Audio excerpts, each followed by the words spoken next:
നബിയെ എന്ന വിളി എവിടുന്ന് വന്നു എന്നാണല്ലോ നമ്മുടെ മൗലവി ചോദിച്ചതായി ഞാൻ നേരത്തെ നിങ്ങൾക്ക് ഞാൻ കേൾപ്പിച്ചത്.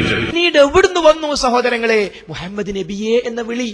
പിന്നീട് എവിടുന്ന് വന്നു ശൈഖേ എന്ന വിളി? എന്നാൽ നിങ്ങൾ നോക്കൂ, ലോകത്തിന്റെ മുഴുവനും നേതാവായ തൗഹീദിന്റെ കലിമത്ത് ഇവിടെ പ്രചരിപ്പിച്ച ഏറ്റവും വലിയ നേതാവായ അഷ്റഫുൽ ഖൽഖ് മുഹമ്മദുർ റസൂലുള്ളാഹി സല്ലല്ലാഹു അലൈഹി വസല്ലം, ആ മുഹമ്മദ് നബി സല്ലല്ലാഹു അലൈഹി വസല്ലം അവിടുന്ന് നമ്മെ പഠിപ്പിച്ചത് എന്താണ്? നിങ്ങൾ മനസ്സിലാക്കണം.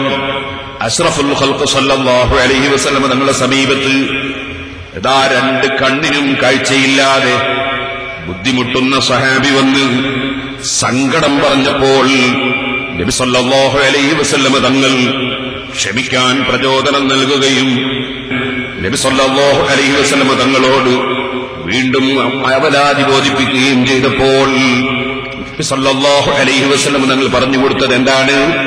വളരെ നന്നായി വധുവെടുത്ത് എന്നിട്ട് 2 റക്അത്ത് നിസ്കരിച്ചതിന് ശേഷം എന്താണ് പ്രാർത്ഥന? അല്ലാഹുമ്മ ഇന്നി അസ്അലുക വഅതവജ്ജഹു ഇലൈക ബിനബിയിക മുഹമ്മദിൻ നബിയ്യിർ റഹ്മ. അല്ലാഹുവിനോട് പ്രാർത്ഥിക്കുമ്പോൾ ഉത്തരം കിട്ടാൻ അല്ലാഹു സുബ്ഹാനഹു വ തആല പല വഴികളും വെച്ചിട്ടുണ്ട്, അതിന് ചില നിബന്ധനകളും വെച്ചിട്ടുണ്ട്. അതിൽപ്പെട്ട ഒന്നാണ് സഹോദരന്മാരെ അൽഹംദുലില്ലാഹി റബ്ബിൽ ആലമീൻ എന്ന് അല്ലാഹുവിനെ ഹംദ് ചെയ്തുകൊണ്ട് പ്രാർത്ഥിക്കുക. അതുപോലെ നബി സല്ലല്ലാഹു അലൈഹി വസല്ലം തങ്ങളുടെ പേരിൽ സ്വലാത്ത് ചൊല്ലുക. അതുപോലെ പല കാര്യങ്ങളും ദുആക്ക് ഉത്തരം കിട്ടാൻ വേണ്ടി ചെയ്യേണ്ടതുണ്ട്. ഞാൻ മുമ്പ് പറഞ്ഞിട്ടുണ്ട്, സൂറത്തുൽ ഫാത്തിഹ ഓതിയിട്ടുള്ള ദുആ, സൽക്കർമ്മം ചെയ്തിട്ടുള്ള ദുആ, നോമ്പെടുത്തിട്ട് നോമ്പ് തുറക്കാൻ നോക്കുന്ന സമയത്തുള്ള ദുആ, അങ്ങനെ തുടങ്ങിയിട്ട് ദുആക്ക് ഉത്തരം കിട്ടാൻ പല സംഗതികളും പഠിപ്പിക്കപ്പെട്ടിട്ടുണ്ട്. എന്നാൽ നബി സല്ലല്ലാഹു അലൈഹി വസല്ലം ഈ ഹദീസിൽ പഠിപ്പിക്കുന്നത്, അദ്ദേഹത്തോട് പറയുന്നു, നിങ്ങൾ നന്നായി ഒന്നുവെടുത്ത് 2 റക്അത്ത് നിസ്കരിച്ചതിന് ശേഷം നിങ്ങൾ പ്രാർത്ഥിക്കുക, അല്ലാഹുമ്മ അല്ലാഹുവേ ഇന്നി അസ്അലുക, ഞാൻ നിന്നോട് ചോദിക്കുന്നു എന്ന് പറഞ്ഞിട്ട് വിഷയം പറയുന്നതിന് മുമ്പ് ഇടയ്ക്ക് മുഹമ്മദ് നബി സല്ലല്ലാഹു അലൈഹി വസല്ലം തങ്ങളെ ഇടയാളനാക്കാൻ വേണ്ടി നബി സല്ലല്ലാഹു അലൈഹി വസല്ലം പറയാണ്, വതവജ്ജഹു ഇലൈക ബിനബിയിക മുഹമ്മദിൻ നബിയ്യിർ റഹ്മ.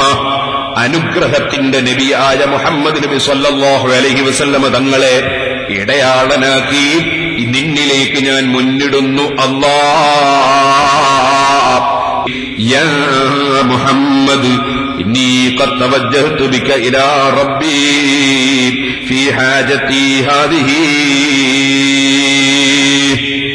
നബി സല്ലല്ലാഹു അലൈഹി വസല്ലം തങ്ങളെ ഇടയാളനാക്കി അല്ലാഹുവിനോട് പറയുന്നതിനിടയ്ക്ക് നബി സല്ലല്ലാഹു അലൈഹി വസല്ലം തങ്ങളെ തന്നെ വിളിക്കണം എന്നാണ് നബി സല്ലല്ലാഹു അലൈഹി വസല്ലം തങ്ങൾ നിർദ്ദേശം കൊടുക്കുന്നത്. യാ മുഹമ്മദ്, ഓ മുഹമ്മദ് നബിയേ, അല്ലാഹുവിനോട് പ്രാർത്ഥിക്കുന്നതിനിടയിൽ നബിയെ ഒന്ന് വിളിക്കണം. ഇന്നി ഖദ് തവജ്ജഹ്തു ബിക ഇലാ റബ്ബി ഫീ ഹാജതി ഹാദിഹി, എന്റെ ഈ ആവശ്യം നിർവഹിച്ചു കിട്ടാൻ വേണ്ടി ലിത്തഖ്ളിയലി, ഓ നബിയെ തങ്ങൾ എന്റെ ആവശ്യം, എന്റെ ഹാജത്ത് വീട്ടിത്തരാൻ വേണ്ടി, എന്റെ ആവശ്യം തങ്ങൾ നിർവഹിച്ചു തരാൻ വേണ്ടി ഒരു നുസ്ഖപ്രകാരം ലിതുഖ്ളാലി, എന്റെ ആവശ്യം എനിക്ക് നിർവഹിച്ചു കിട്ടാൻ വേണ്ടി ഓ മുഹമ്മദ് നബിയേ ഞാൻ അങ്ങേ കൊണ്ട് അല്ലാഹുവിലേക്ക് മുന്നിടുന്നു.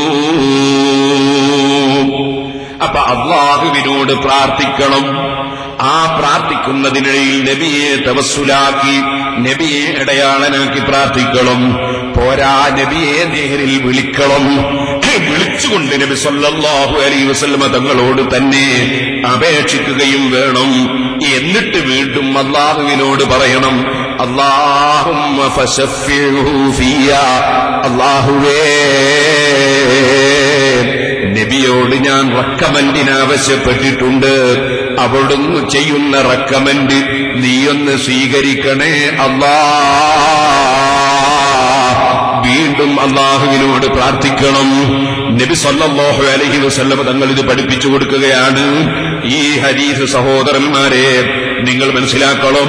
ഈ ഹദീസ് സഹീഹാണെന്നതിൽ ലോകത്ത് ഒരു സുന്നിക്കും തർക്കമില്ല, അതേ ഒരു സലഫിക്കും തർക്കമില്ല.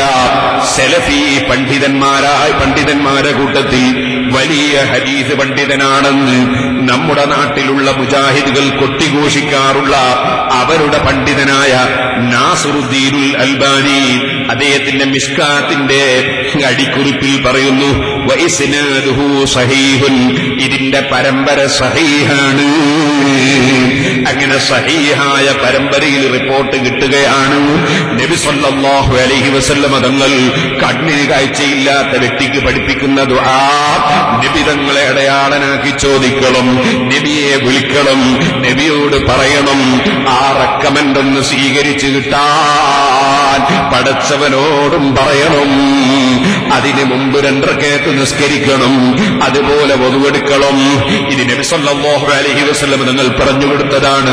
സഹീഹായ ഹദീസ് ഇമാം അഹ്മദ് ഇബ്നു ഹംബൽ റളിയല്ലാഹു അൻഹു, ഇമാം തിർമിദി റളിയല്ലാഹു അൻഹു, ഇബ്നു മാജ റളിയല്ലാഹു അൻഹു തുടങ്ങി എത്രയോ ഹദീസ് പണ്ഡിതന്മാർ അവരെ ഹദീസിന്റെ ഗ്രന്ഥങ്ങളിൽ രേഖപ്പെടുത്തുന്നു. ഞാൻ ചോദിക്കട്ടെ, മുജാഹിദിന്റെ നേതാവ് മോചനത്തിനാണെന്നും പറഞ്ഞിറക്കിയ സിഡിയിൽ എവിടെന്നാണ് നബിയെ വിളിക്കൽ വന്നത് എന്ന് ചോദിച്ചില്ലേ? ഞങ്ങൾക്കത് കിട്ടിയത് മുഹമ്മദ് നബി സല്ലല്ലാഹു അലൈഹി വസല്ലം തങ്ങളിൽ നിന്നാണ്. നബിയെ അടയാളനാക്കൽ എവിടുന്ന് വന്നു എന്ന് ചോദിച്ചില്ലേ? അത് ഞങ്ങളെ പഠിപ്പിച്ചത് ഞങ്ങളെ നേതാവ് മുഹമ്മദുർ റസൂലുള്ളാഹി സല്ലല്ലാഹു അലൈഹി വസല്ലം തങ്ങളാണ്. അത് 4 മദ്ഹബിന്റെ ഇമാമിങ്ങളിൽ ഒരാളും ഇമാം ബുഖാരി റളിയല്ലാഹു അൻഹുവിന്റെ പോലും ഉസ്താദുമായ അഹ്മദ് ഇബ്നു ഹംബൽ റളിയല്ലാഹു അൻഹു മുസ്നദിൽ 3 സ്ഥലത്ത് റിപ്പോർട്ട് ചെയ്തു.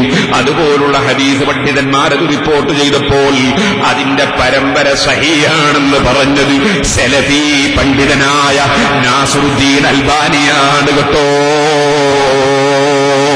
ഖുർആൻ എന്താണെന്ന് പഠിക്കാതെ, ഹദീസിലുള്ളത് എന്താണെന്ന് പഠിക്കാതെ ലോകത്തിന് വരെ കഴിഞ്ഞുപോയ ഇമാമിങ്ങൾ മുഴുവനും മുശ്രിക്കീങ്ങളാണ്, ശിർക്ക് ചെയ്തവരാണ്. എന്തിനാണൊരു റെക്കമെൻഡ്, എന്തിനാണൊരു നബിയെ എന്ന വിളി? അത് ബദരീങ്ങൾക്കെതിരാണെന്ന് പ്രസംഗിച്ചു നടക്കുന്നവരില്ലേ? ആ ബദരീങ്ങളെങ്ങാനും ഇന്ന് ജീവിച്ചിരിപ്പുണ്ടെങ്കിൽ ആരുമായിട്ടായിരിക്കും യുദ്ധമെന്നത് അവർ ചിന്തിക്കേണ്ടതാണ് കേട്ടോ. ഞാൻ അതിലേക്ക് ഇനിയും കടക്കുന്നില്ല. അതിന്റെ തെളിവുകളുണ്ടോ സഹോദരന്മാരെ? പറഞ്ഞാൽ തീരുന്നു.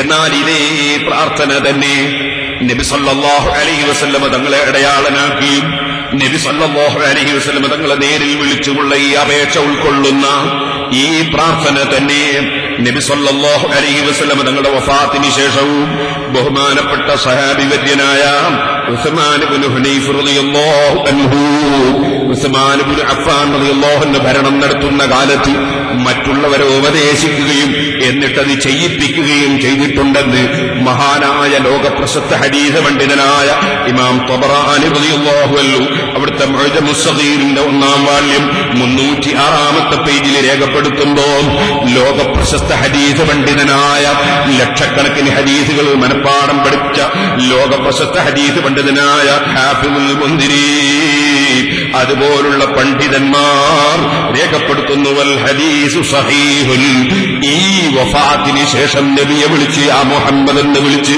സങ്കടം പറഞ്ഞ ഹദീസും സഹീഹ് തന്നെ.